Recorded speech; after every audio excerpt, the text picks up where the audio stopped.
My name is Orla McConville. I am a natural voice practitioner. I lead singing groups, Sing Your Heart Out, and I have a great interest in the singing voice. And I have the pleasure of being here with Simon Heather, the founder of the College of Sound Healing. And I've just got a few questions for you, Simon, really. I'd really like to know a lot more about sound healing and the power of the voice to heal the body. So would you be so kind as to tell us what is sound healing?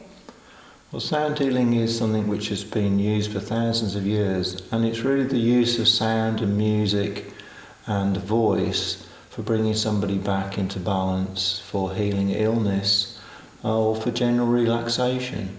So it can be many different things. It can be, as we said, the voice, using the voice. It can be instruments. Obviously we have particular instruments that we use for sound healing, like the tuning forks, Tibetan bowls, crystal bowls, drumming of course, gongs. There's all sorts of instruments that can be used. Also there's the use of instruments, normal instruments like musical instruments. So all of these things can be used for sound healing. And what we're aiming to do with the College of Sound Healing is to teach people about sound healing, but also to make people aware of how they can use sound for healing themselves. Right, wonderful. And is it a relatively new form of healing, or is it something that's very ancient? Well, sound healing goes back thousands of years. In fact, they found ancient papyri from Egypt that have special incantations on them for healing different illnesses. Obviously, the Greeks used sound healing. Pythagoras used sound healing. It was written about. Many ancient cultures used sound healing. Obviously, in India, sound was used for healing, and we still use a lot of these practices today now. In the West, there were many traditions that used sound healing, like the monasteries used sound healing, the use of particular chants for people who were dying. So this was used really up until about the 16th century in the West, but then after that it became more, music became more of a form of entertainment. And we gradually lost the healing aspect in sound and music.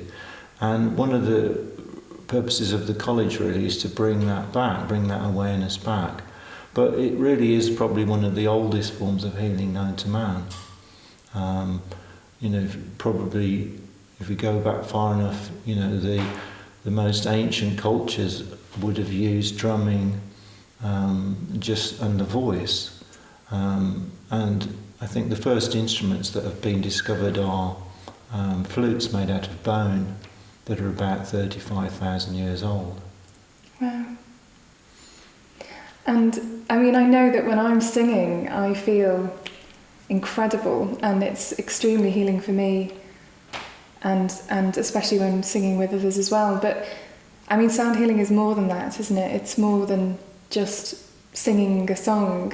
Can you just go through a little bit about how a treatment works? Do you sing into the body, or how does it work?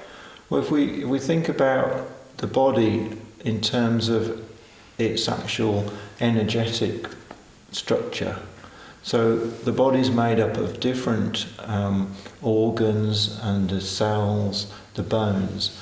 Now each part of the body has a resonant frequency. So everything in the body, depending on how dense it is or how subtle it is, will resonate at a different frequency.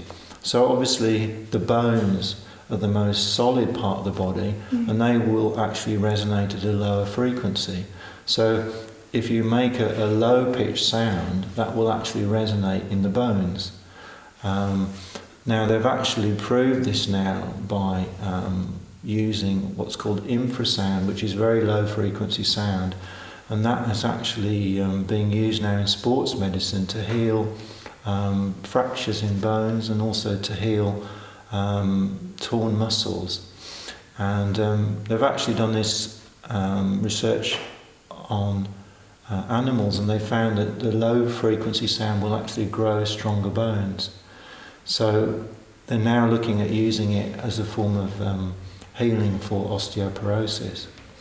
So if we think about every part of the body will vibrate at different frequencies. When the body is ill, when you're out of balance, your body is actually producing the wrong frequency. So it's a bit like an instrument out of tune. And one of the ways that you can bring the body back into harmony is by projecting the sound into the body, either through the voice or through an instrument. Or you could actually even use a CD. But the voice is a lot more flexible than a CD or an instrument.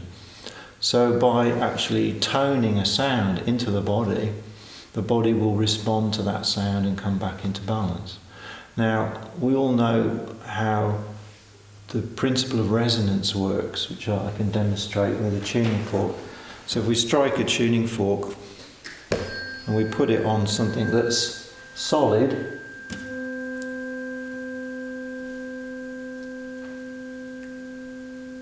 so what's actually happening here is the table is actually resonating with the sound of the tuning fork. So when we project a sound into the human body, the different parts of the body will resonate with that particular sound. And particularly with the tuning forks, they produce very clear sounds. So it produces a very clear signal for the body, and it's very calming for the nervous system.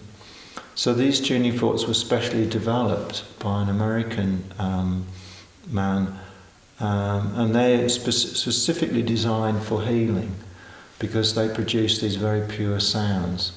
And when you're out of balance, in a way your body is producing discord, disharmony. So one of the ways of bringing a person back into balance is for them to hear these pure sounds and these pure vibrations. But there are many different aspects to sound healing. So resonance is just one aspect. So we all know, if you're sitting next to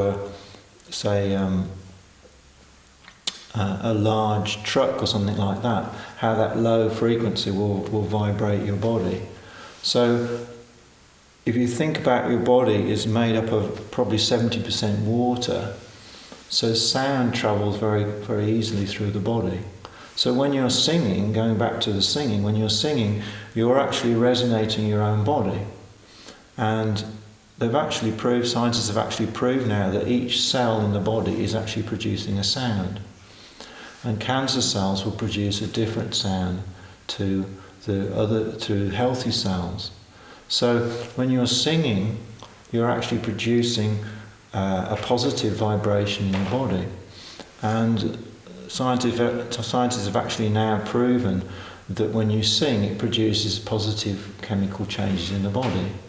Not only does it do that, but when you sing, you breathe more deeply, and that actually helps you to get more oxygen into your body, but it also helps the body to relax because you're breathing more deeply.